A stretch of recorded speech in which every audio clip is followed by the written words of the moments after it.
आपका स्वागत है अपने चैनल पॉजिटिव वाइब्स में।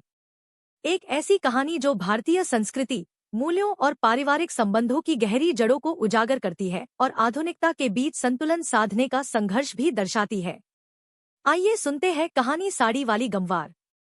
बहू, आज मेरी किटी है। मेरी किटी की सहेलियां आएगी, सब इंतजाम अच्छे से होना चाहिए, खाने पीने के सामान में कोई कमी नहीं रहे। और हाँ, गंवारों की तरह कपड़े पहनकर न आना। उन लोगों के सामने तुम यह जो 6 मीटर का कपड़ा लपेटे रहती हो वह न लपेट लेना।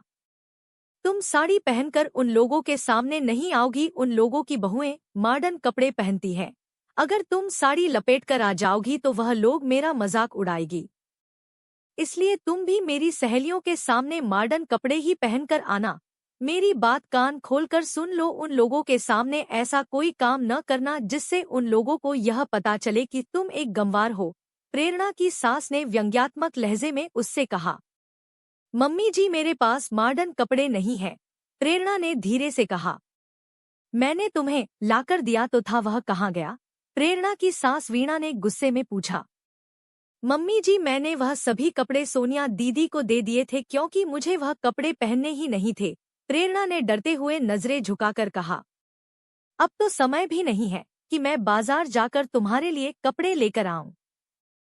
हे भगवान, मैंने ऐसा क्या पाप किया था कि मुझे ऐसी गंवार बहू मिली? मेरे तो पढ़े लिखे बेटे का जीवन ही बर्बाद हो गया। पता नहीं प्रभास के पापा को इस लड़की में क्या दिखाई दिया जो इस लड़की को अपनी बहू बनाकर ले आए। वीणा जी गुस्से में बड़बड़ा रही थी। अपनी सास की बात सुनकर प्रेरणा की आंखों में आंसू आ गए। उसने कहा कुछ नहीं, चुपचाप वहां से जाने लगी। तभी उसकी नजर अपने ससुर पर पड़ी। वह शायद दरवाजे पर खड़े होकर अपनी पत्नी की बात सुन रहे थे। वीणा जी की नजर भी जैसे ही अपने पति पर पड़ी वह सकपका गई। प्रेरणा के ससुर प्रकाश जी कुछ कहते उससे पहले ही दरवाजे की घंटी बज गई। वीणा जी ने कहा, लगता है मेरी किटी की सहेलियां आ गई। उन्होंने जानबूझकर प्रकाश जी से कहा जिससे वह बात को आगे न बढ़ाए। प्रकाश जी भी वहां से चले गए क्योंकि बाहरी लोगों के सामने वह कोई हंगामा नहीं करना चाहते थे। वीणा जी ने दरवाजा खोला तो वहां उसकी किटी की सहेलियां खड़ी हुई थी। वीणा उन्हें देखकर खुश हो गई, उन्हें अंदर लेकर आई। घर की सजावट देखकर उनकी एक सहेली ने पूछा, मिसेस पांडे, घर का डेकोरेशन तो बहुत अच्छा लग रहा है। हाँ मिसेस मेहता, यह मेरी पसंद से हुआ है, इसलिए अच्छा तो रहेगा ही मिसेस पांडे, वीणा जी ने गर्व से कहा। सभी किटी की औरतें अपने अपने घर परिवार की बढ़ाई करने में लगी हुई थी। वीणा जी भी अपने पसंद और अपनी काबिलियत का बखान करने में लगी हुई थी। तभी मिसेस मेहता ने पूछा, मिसेस पांडे, आपकी बहू नहीं दिखाई दे रही है, क्या आप उसे हम लोगों से मिलवाना नहीं चाहती? मिसेस मेहता की बात सुनकर वीणा जी को न चाहते हुए भी प्रेरणा को वहां बुलाना पड़ा। प्रेरणा ने शिफॉन की साड़ी पहनी हुई थी और अपने लंबे बालों की चोटी गूंथती हुई थी। प्रेरणा को साड़ी पहने देखकर सभी औरतें एक दूसरे का मुंह देखकर मुस्कुराने लगी। वीणा जी सभी के चेहरों की मुस्कुराहट देखकर प्रेरणा को घूरने लगी। उन औरतों में से एक ने कहा, अरे वीणा जी, आपकी बहू अभी भी पुराने जमाने के कपड़े पहनती है या तुम उसे दबाकर रखती हो? स्वयं तो मॉडर्न कपड़े पहनती हो और बहू को साड़ी पहनने के लिए मजबूर करती हो। आप कैसी बातें कर रही हैं मिसेस पाठक? मैं आपकी तरह दोहरा व्यक्तित्व नहीं रखती। मैंने बहू पर कोई पाबंदी नहीं लगाई है। आपकी बहू की तरह मेरी बहू भी गंवारों की तरह रहना पसंद करती है। आज उसके कारण मुझे तुमसे ऐसी बातें सुननी पड़ रही हैं। वरना किसी की क्या मजाल कि मुझे कुछ कहें। आप इस समय मेरे घर पर हैं, इसलिए मैं चुप हूँ, नहीं तो मुझे भी जवाब देना अच्छी तरह आता है, वीणा जी ने गुस्से में कहा। अरे छोड़ो, तुम लोग भी क्या बात लेकर बैठ गई? वीणा जी की बहू चाहे जो पहने उसकी मर्जी, इस पर बहस करने क्या जरूरत है, मिसेस वर्मा ने कहा। मिसेस वर्मा की बात सुनकर सभी ने उसका समर्थन किया और फिर आपस में हंसी मजाक होने लगा। वीणा ने संगीत लगा दिया और सभी नृत्य करने लगी। किटी पार्टी शाम 6 बजे तक चली। उसके बाद सभी किटी मेंबर वहां से चली गईं। अपनी सहेलियों के जाने के बाद वीणा जी ने अपनी बहू प्रेरणा को गुस्से में आवाज लगाई, प्रेरणा यहाँ आओ।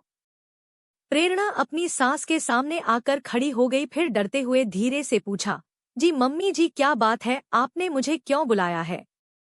तुमने कसम खा ली है क्या कि मेरी लोगों के सामने बेइज्जती करवाती रहोगी? वीणा जी ने गुस्से में दांत पीसते हुए पूछा। मम्मी जी, मैंने आपकी बेइज्जती कहाँ की है? मैंने तो आपकी सहेलियों के सामने कुछ कहा भी नहीं। आप ऐसा क्यों कह रही हैं? प्रेरणा ने धीरे से डरते हुए पूछा। इतनी भोली बनने की जरूरत नहीं है तुम्हारे पहनावे को देखकर मेरी सहेलियों ने मेरा कितना मजाक उड़ाया, तुम्हें पता भी है, और तुम कह रही हो कि तुमने कुछ किया ही नहीं? वीणा जी ने चिल्लाते हुए कहा।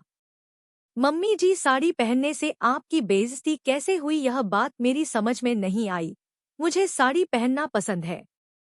मैं अपनी भारतीय संस्कृति को पसंद करती हूँ।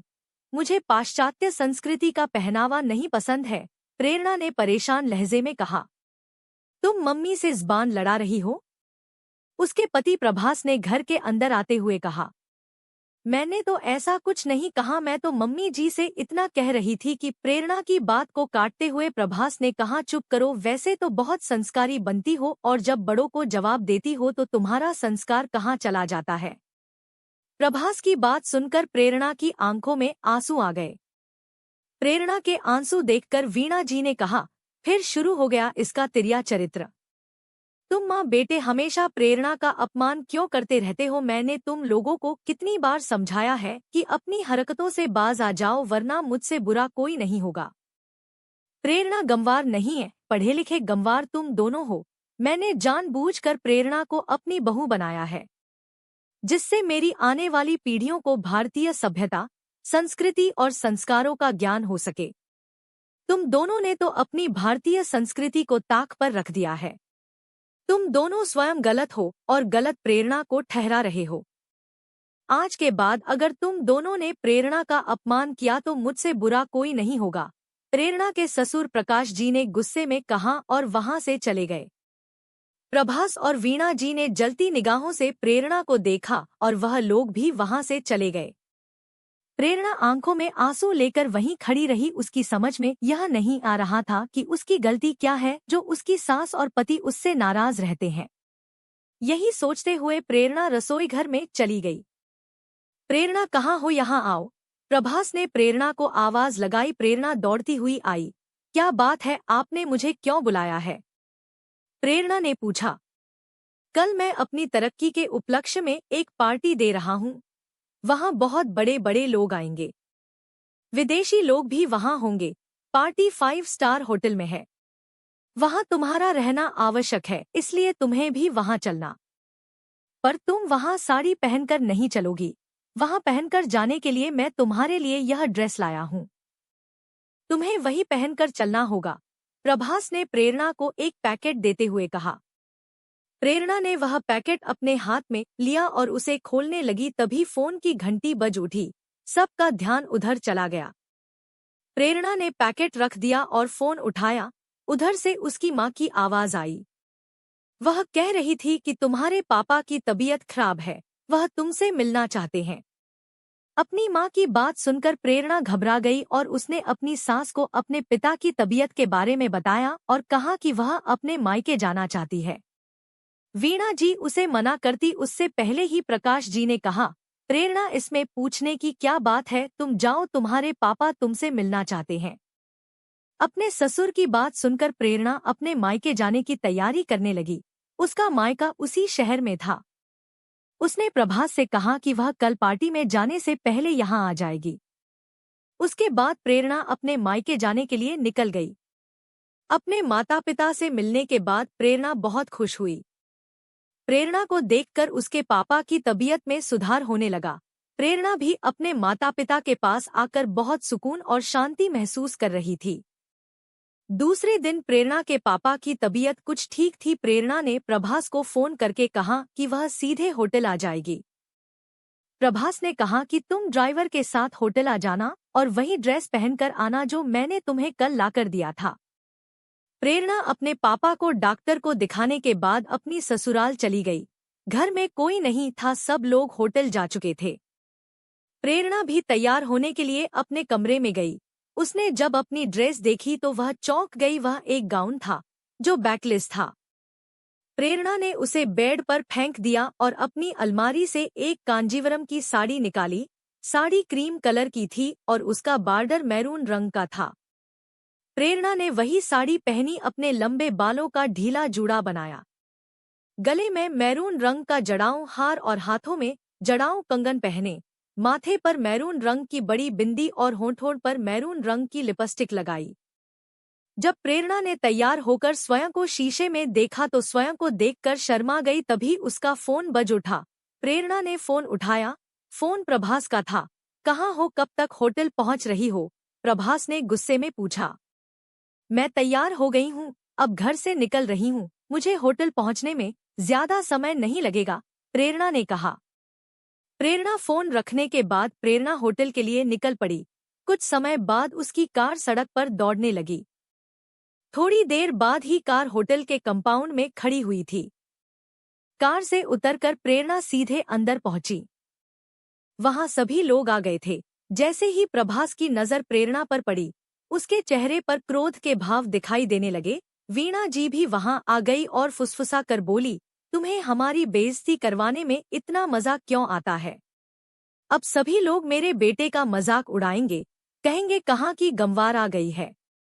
तभी विदेश से आए हुए व्यक्तियों ने पूछा, मिस्टर प्रभास, आपकी वाइफ अभी तक नहीं आई, कहाँ रह गई हैं? यहाँ मेरी वाइफ मारिया उनसे मिलने के लिए बहुत एक्साइटेड है। प्रभास ने अपने चेहरे पर नकली मुस्कुराहट लाते हुए कहा, मिस्टर डेविड, यह है मेरी पत्नी मिसेस प्रेरणा। वाओ इंडियन ब्यूटी, आपकी पत्नी तो बहुत ही सुंदर है मिस्टर प्रभास, मारिया ने कहा। पार्टी के सभी लोग प्रेरणा के आसपास इकट्ठे हो गए और प्रेरणा की साड़ी, उसके पहनावे और श्रृंगार की प्रशंसा करने लगे। तभी एक महिला ने वीणा जी से कहा, वीणा जी, आपने आज तक अपनी बहू से हमें नहीं मिलवाया। आज पता चला कि आपने उसे हमसे क्यों नहीं मिलवाया। वह इतनी सुंदर है, कहीं हमारी नजर ना लग जाए। वीणा जी उस महिला की बात सुनकर गर्व से मुस्कुरा उठी। वहां उपस्थित सभी लोग प्रेरणा की तारीफ करते रहे। तभी वहां शहर के मेयर मिस्टर राहुल आ गए। बातचीत के दौरान जब उन्हें पता चला कि प्रेरणा ने हिंदी में पीएचडी किया है तो उन्होंने खुश होकर प्रेरणा के ससुर प्रकाश जी से कहा, प्रकाश, तुमने कभी बताया नहीं कि तुम्हारी बहू हिंदी में पीएचडी है। मुझे अपने कॉलेज के लिए एक हिंदी की प्रवक्ता की आवश्यकता है। क्या प्रेरणा बेटी मेरे कॉलेज में प्रवक्ता की नौकरी करेंगी?